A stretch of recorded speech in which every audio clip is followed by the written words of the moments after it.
Well, hello, boys and girls. It's been a while since I've read a novel again, but we're going to do the novel Bunnicula. It's really good. I enjoy it, and it's about a family and their dog and cat and a new pet that comes in. All right, let's go. Chapter 1, The Arrival. I shall never forget this time I laid these old tired eyes on our visitor.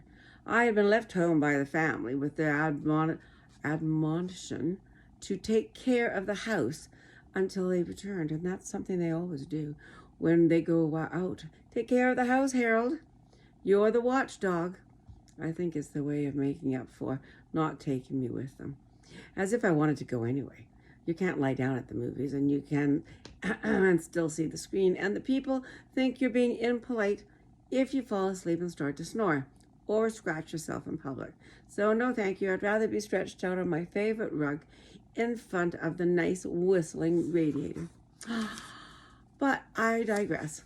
I was talking about that first night. Well, it was cold and rain was pelting the windows and the wind was howling, and it felt pretty good to be indoors. And I was lying on the rug with my head on my paws, just staring absently at the front door. And my friend Chester was curled up on the brown velvet armchair, which years ago he'd staked out as his own.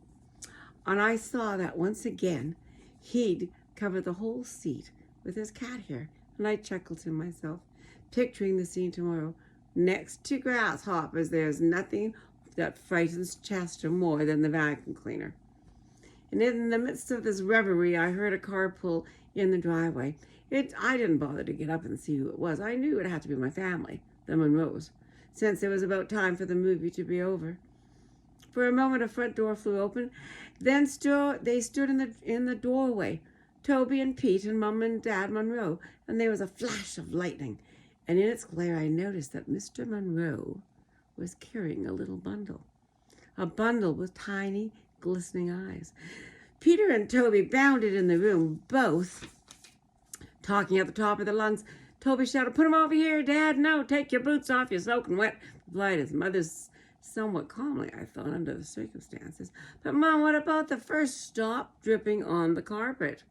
"Would someone like to take this?" asked Mr. Monroe, indicating the bundle with eyes. "I'd like to remove my coat." "I will," yelled Pete. "No, I will," said Toby. "I found him. You'll drop him. I will not. You will too. Mom, Pete punched me." "I'll take him," said Mrs. Monroe. "Take off your coats this minute." Then she became so involved in helping the boys out of their coats that she didn't take them at all. My tranquil evening had been destroyed, and no one had even said hello to me. I whimpered to remind them that I was there. "Harold!" cried Toby. "Guess what happened to me?" And then all over again, everyone started talking at once. At this point, I feel I must explain something. In our family, everyone treats everyone else with great respect for his or her intelligence, and that goes for animals too. Everything that happens to them has to be explained to us. It never just was, "Oh, good boy, Harold," or "Use a litter box, Chester." At our house, oh no, it was, "Hey, Harold, Dad got a raise and we're gonna be in a higher tax bracket, so come sit on the bed, Chester, and watch the Wild Kingdom show with us, or you'll see a relative," which I thought, how thoughtful they are. But after all, Mr. Monroe is a college professor, and Mrs. Monroe is a lawyer. So we think we have a rather special household, and we are, therefore, special pets. So it wasn't at all surprising to me that they took time to explain the strange circumstances that surrounded the arrival of the little bundle with the glistening eyes. It seems they arrived at the theater late, and it was very dark, and they tripped. So instead of tripping over other people's feet when they were getting by, they tiptoed quietly and sat at the back. And suddenly Toby, who is the little one, sprang up from his chair and squealed that he'd sat on something.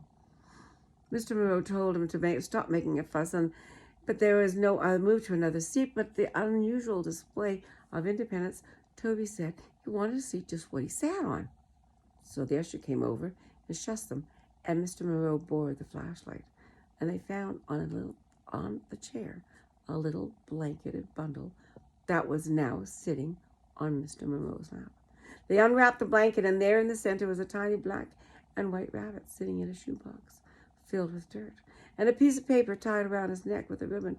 And it said, it was an unfamiliar language, actually, and I moved closer for a better look. Now, most people call me a Mongol, but I've got pretty fancy bloodlines running through these veins.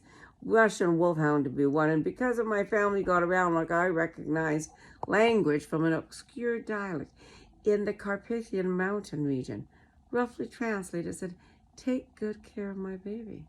But I couldn't tell if it was a note from a bereaved mother or a piece of Romanian sheet music. The little guy was shivering with fear and cold, and it was decided that Mr. Moreau and the boys would build a house for him, and out of some old crate and some heavy-duty wire mesh out of the garage. But for the night, the boys would make him a bed in the sidebox, in a shoebox. Toby and Pete raced outside to find the crate. Mrs. Monroe went to the kitchen to get him some milk and lettuce, and Mr. Monroe sat down, a dazed expression on his eyes, as if he was wondering how he came to be sitting in his own living room in a wet raincoat with his strange bunny on his lap. I signaled to Chester, and the two of us casually moseyed over to the corner of the room. We looked at each other. "Well, what do you think?" I asked. "I don't think rabbits like milk," Chester answered. Chester and I were unable to continue our conversation because of a deafening crash that commanded our attention. Pete yelled in the hallway, "Ma, Toby broke the rabbit's house." "I didn't, I just dropped it.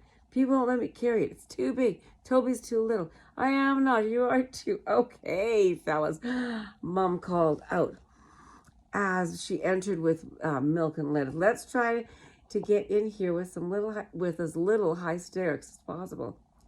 Chester turned to me and said under his breath, "That lettuce looks repulsive, but if there's any milk left, I get it." I certainly wasn't going to argue with him. I'm a waterman myself. And at that moment, the crate arrived, barely standing the strain of being pulled in two directions at once. "Miss Ma," Toby said, as he's going to keep the rabbit in his room, and that's not fair. Harold sleeps in his room. Only sometimes I thought, when I know he's got leftover ham sandwiches in his drawer. Toby's the nice kid, don't get me wrong, but it doesn't hurt that he shares his stash with me, and it was, after all, one of those late night parties in Toby's room that I first developed my taste for chocolate cake. And Toby, noticing my preferences, kept me in chocolate cake ever since. Pete, on the other hand, doesn't believe in sharing. The only time I tried to sleep in his bed, he rolled over on me and pinned me by my ears so I couldn't move for the rest of the night. I had a crick in my neck for days. "But he's mine," Toby said. "I found him." "You sat on him, you mean." "I found him and he's sleeping in my room. You can keep old smelly old Harold in your room, and Chester too if you want to. I'm keeping the rabbit in mine." Smelly old Harold? I would have bitten his ankle, but I knew he hadn't changed his socks. Hadn't changed his socks for a week. Smelly, indeed. Mr. Monroe spoke up, and I think the best place for the rabbit is right here in the living room, on the table by the window. It's light there, and he'll get lots of fresh air.